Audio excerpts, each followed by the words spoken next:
സമസ്തയുടെ സമ്മേളനത്തിൽ ആദ്യമായി സ്ത്രീകൾക്ക് പ്രവേശനം കൊടുത്തു എന്നാണ് അർത്ഥം. ഞാൻ ഇതിൻ്റെ ആളുകളെ വിളിച്ച് ചോദിച്ചു, ഇങ്ങനെ ഒരു പ്രവേശനം കൊടുക്കുമ്പോൾ നിങ്ങളെന്താണ് ഞങ്ങളോടൊന്നും പറയാതെ ഇരുന്നതെന്ന്. അപ്പോൾ അദ്ദേഹം പറഞ്ഞത് ഇത് വിവരമില്ലാത്ത ആരോ കൊടുത്ത വാർത്തയാണ്. കാരണം സമസ്ത എന്താണെന്ന് അറിയാത്ത ഇതിൻ്റെ അനുബന്ധിച്ച് നടക്കുന്ന ഒരു എക്സിബിഷനിൽ, സാധാരണ എല്ലാ എക്സിബിഷനിലും സമസ്തയുടെ എല്ലാ സമ്മേളനങ്ങളിലും എക്സിബിഷനിൽ സ്ത്രീകൾക്ക് 2 ദിവസം പ്രവേശനം അനുവദിച്ചു എന്നുള്ളതാണ്. അപ്പോൾ എന്താണ് ഈ നമ്മുടെ മാധ്യമങ്ങൾ നേരിടുന്ന ഏറ്റവും വലിയ വെല്ലുവിളി എന്ന് ചോദിച്ചാൽ ഇതാണ്, കാര്യങ്ങളെക്കുറിച്ച് പഠിക്കാതിരിക്കുക എന്നുള്ളതാണ് പ്രശ്നം. അപ്പോൾ സമസ്ത എന്താണ് എന്നുള്ളത്, സമസ്ത കേരള ജമിയത്തുൽ ഉലമ എന്നുള്ളതിൽ ഉലമ എന്താണ്, പണ്ഡിത സംഘടനയുടെ ജോലി എന്താണ്, പണ്ഡിത സംഘടനയുടെ ധർമ്മം എന്താണ് എന്ന് മനസ്സിലാക്കാതെ ഉള്ള റിപ്പോർട്ടിങ്. അപ്പോൾ ഉലമ എന്നുള്ളത് ഇസ്ലാമിലെ ഉലമായുടെ ധർമ്മം എന്താണ് അല്ലെങ്കിൽ ജോലി എന്താണ് എന്നുള്ളത് വളരെ കൃത്യമായിട്ട് പറയുന്നുണ്ട്. അത് പ്രവാചകന്മാരുടെ അനന്തരാവകാശികളാണ് ഉലമ. അവരെ സമൂഹത്തെ നേർവഴിയിൽ നയിക്കേണ്ടവരാണ് എന്നുള്ളത്. അപ്പോൾ അതിന് സമസ്തയ്ക്കൊരു സംവിധാനമുണ്ട്. അതിൻ്റെ മുഷാവറ എന്ന് പറയും. അപ്പോൾ നമ്മളെല്ലാവരും മാധ്യമപ്രവർത്തകർ സമസ്തയുടെ നേതാക്കന്മാരെ കാണുമ്പോൾ ചോദിക്കും, എല്ലാ ദിവസവും ചോദിക്കും, ഒരു വിഷയം, ഏതെങ്കിലും വിഷയം ഉണ്ടാകുമ്പോൾ എന്തായി തീരുമാനം എന്നുള്ളത്. അങ്ങനെ മാധ്യമങ്ങൾക്ക് ആവശ്യമുള്ളത് അന്നത്തെ വാർത്തയാണ്. അത് കൊടുക്കാൻ എന്തായാലും സമസ്തയ്ക്ക് കഴിയില്ല. കാരണം സമസ്ത തീരുമാനമെടുക്കുന്നത് വളരെയധികം കൂടിയാലോചനയ്ക്ക് ശേഷമാണ്. ആ പ്രക്രിയ എന്താണെന്ന് അറിയാത്തവരാണ് ഇതിനെ തെറ്റായ രീതിയിൽ വാർത്ത കൊടുക്കുന്നത്. കാരണം മുഷാവറ എന്ന് പറയുന്നത് പണ്ഡിതന്മാർക്കിടയിൽ ചർച്ച ചെയ്ത് ഉണ്ടാക്കിയെടുക്കുന്ന ഒരു അഭിപ്രായ ഐക്യമാണ്.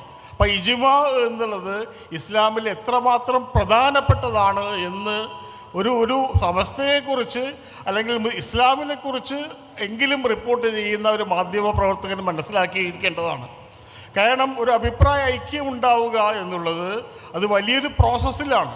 സമസ്ത എങ്ങനെയാണ് തീരുമാനം എടുക്കുന്നത്? സമസ്തയ്ക്ക് മുമ്പിൽ ഒരു പ്രശ്നം വന്നു കഴിഞ്ഞാൽ ആദ്യം ഒരു സബ് കമ്മിറ്റിയെ നിയമിക്കുന്നു. ആ വിഷയത്തിൽ പണ്ഡിതരായ ആളുകളുടെ ഒരു കമ്മിറ്റി വെക്കുന്നു. ആ കമ്മിറ്റി റിപ്പോർട്ട് പ്രിപ്പയർ ചെയ്യുന്നു. ആ റിപ്പോർട്ട് സമസ്ത മുഷാവറയിൽ വെക്കുന്നു. ആ മുഷാവറയിൽ വെച്ചതിന് ശേഷം ഏത് വ്യക്തിയെക്കുറിച്ചാണോ ആക്ഷേപമുള്ളത് ആ വ്യക്തിക്ക് പറയാനുള്ളത് കേൾക്കുന്നു. എന്നിട്ട് അതിനുശേഷമാണ് നിരവധി പ്രക്രിയകളിലൂടെയാണ് സമസ്ത അതിൻ്റെ തീരുമാനങ്ങളിൽ എത്തുന്നത്. ഈ തീരുമാനങ്ങളിൽ എത്തുന്ന പ്രക്രിയയെക്കുറിച്ച് അറിയാത്തവരാണ് എല്ലാ ദിവസവും ജിഫ്രി തങ്ങളുടെ മുമ്പിൽ മൈക്കുമായി പോകുന്നത്. എന്നിട്ട് ചോദിക്കുന്നത് എന്താണ് കാര്യം. വളരെ കൃത്യമായി അദ്ദേഹം പറയും ഞങ്ങൾ പഠിച്ചുകൊണ്ടിരിക്കുകയാണ്. അപ്പം അതാണ് സമസ്തയുടെ രീതി. ഒരു പണ്ഡിത സംഘടന എന്ന രീതിയിൽ സമസ്തയുടെ രീതി എന്നത് കാര്യങ്ങൾ കൃത്യമായി പഠിച്ച് തീരുമാനങ്ങളിൽ എത്തുക എന്നുള്ളതാണ്.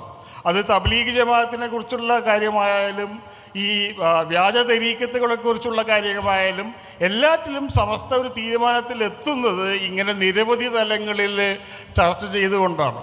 അപ്പോൾ പഠിക്കുക എന്നുള്ളതാണ്. അപ്പോൾ നമ്മുടെ ഇത് മാധ്യമപ്രവർത്തകരുടെ മാത്രം പ്രശ്നമല്ല, നമ്മുടെ രാഷ്ട്രീയക്കാർ. നമുക്കറിയാം, കഴിഞ്ഞ നോമ്പ് കാലത്ത് ഒരു വലിയ രാഷ്ട്രീയക്കാരൻ എല്ലാവർക്കും ആശംസ കൊടുത്ത് റംസാൻ ആശംസകളെന്നാണ്. അപ്പോൾ അതിൽ എന്തുമാത്രം ഒരു അപഹസിക്കുന്നതാണെന്ന് നമുക്കറിയാം. വേറൊരു രാഷ്ട്രീയ നേതാവ് പറഞ്ഞത് കേരള മുസ്ലിം ജമാഅത്തും ജമാഅത്തെ ഇസ്ലാമിയും ഒന്നുപോലെയാണെന്ന്. അപ്പം ജമാഅത്ത് എന്ന വാക്ക് കേട്ടാൽ ജമാഅത്തെ ഇസ്ലാമി ആണ് എന്ന് തെറ്റിദ്ധരിക്കുന്ന ഒരു സമൂഹമാണുള്ളത്.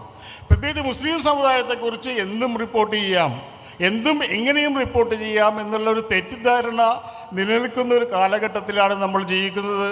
ഇത് വളരെ വിശദമായി ചർച്ച ചെയ്യേണ്ട കാര്യമാണ്. ഈ സമസ്ത കേരള ജമിയത്തുൽ ഉലമ എന്ന പണ്ഡിത സംഘടനയുടെ 100ാം വാർഷികം ആഘോഷിക്കുന്ന ഈ ഒരു സമയത്ത് എങ്ങനെയാണ് സമസ്തയെ അല്ലെങ്കിൽ ഇസ്ലാമിക സംഘടനകളെ മാധ്യമങ്ങൾ കൈകാര്യം ചെയ്യുന്നത് വലിയ വിഷയമാണ്. അത് ഒരു പക്ഷേ നമുക്ക് വേറെ ഏതെങ്കിലും അവസരങ്ങളിൽ നമുക്ക് വിശദമായി തന്നെ ചർച്ച ചെയ്യേണ്ട കാര്യമാണ്. ഈ ഒരു സെമിനാറിൽ എന്നെ വിളിച്ചതിന് ഇതിൻ്റെ സംഘാടകരോട് ഉള്ള നന്ദി രേഖപ്പെടുത്തിക്കൊണ്ട് ഞാൻ നിർത്തുന്നു. നമസ്കാരം. Thank you so